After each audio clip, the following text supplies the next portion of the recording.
अध्याय 44। तब उसने अपने घर के अधिकारी को आज्ञा दी, इन मनुष्यों के बोरों में जितनी भोजन वस्तु समा सके उतनी भर दे, और एक एक जन के रुपए को उसके बोरे के मुंह पर रख दे, और मेरा चांदी का कटोरा छोटे के बोरे के मुंह पर उसके अन्न के रुपए के साथ रख दे। यूसुफ की इस आज्ञा के अनुसार उसने किया। भोर होते ही वे मनुष्य अपने गदहों समेत विदा किए गए। वे नगर से निकले ही थे और दूर न जाने पाए थे कि यूसुफ ने अपने घर के अधिकारी से कहा, उन मनुष्यों का पीछा कर और उनको पाकर उनसे कह, तुमने भलाई के बदले बुराई क्यों की है?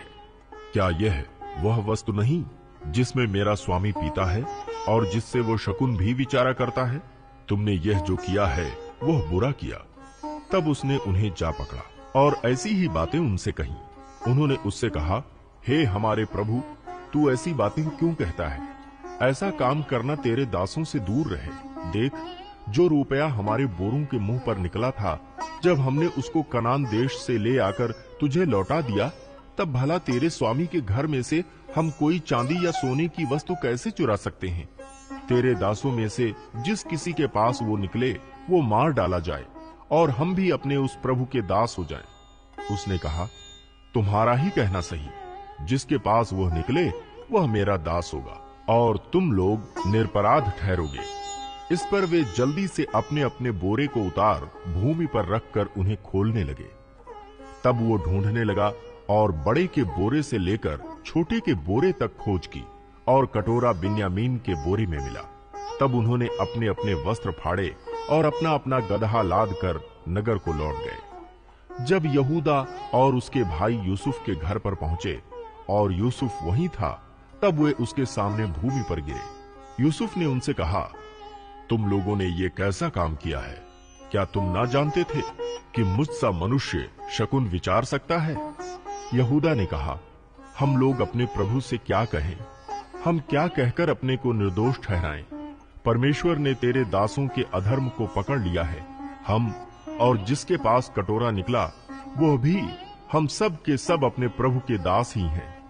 उसने कहा, ऐसा करना मुझसे दूर रहे। जिस जन के पास कटोरा निकला है वही मेरा दास होगा, और तुम लोग अपने पिता के पास कुशल क्षेम से चले जाओ। तब यहूदा उसके पास जाकर कहने लगा, हे मेरे प्रभु, तेरे दास को अपने प्रभु से एक बात कहने की आज्ञा हो, और तेरा कोप तेरे दास पर ना भड़के, क्योंकि तू तो फिरौन के तुल्य है। मेरे प्रभु ने अपने दासों से पूछा था, क्या तुम्हारे पिता या भाई हैं?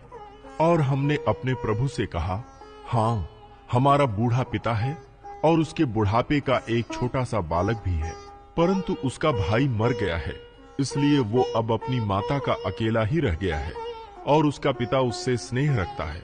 तब तूने अपने दासों से कहा था, उसको मेरे पास ले आओ जिससे मैं उसको देखूं।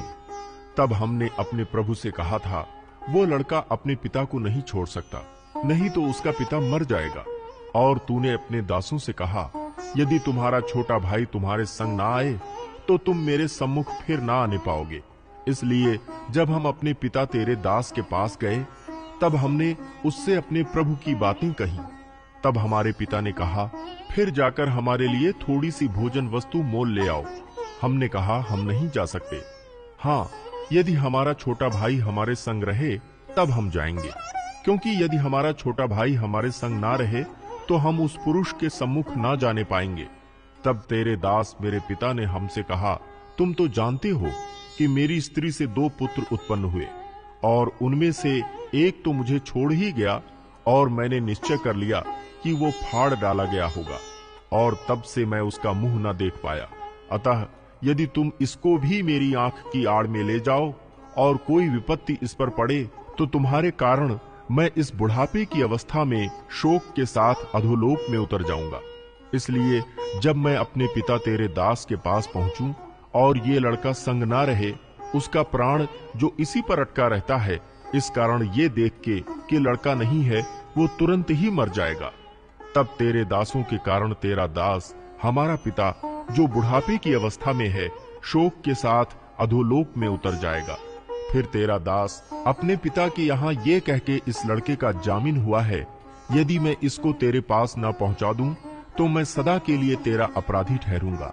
इसलिए अब तेरा दास इस लड़के के बदले अपने प्रभु का दास होकर रहने की आज्ञा पाए, और ये लड़का अपने भाइयों के संग जाने दिया जाए, क्योंकि लड़के के बिना संग रहे मैं कैसे अपने पिता के पास जा सकूंगा। ऐसा ना हो कि मेरे पिता पर जो दुख पड़ेगा वो मुझे देखना पड़े।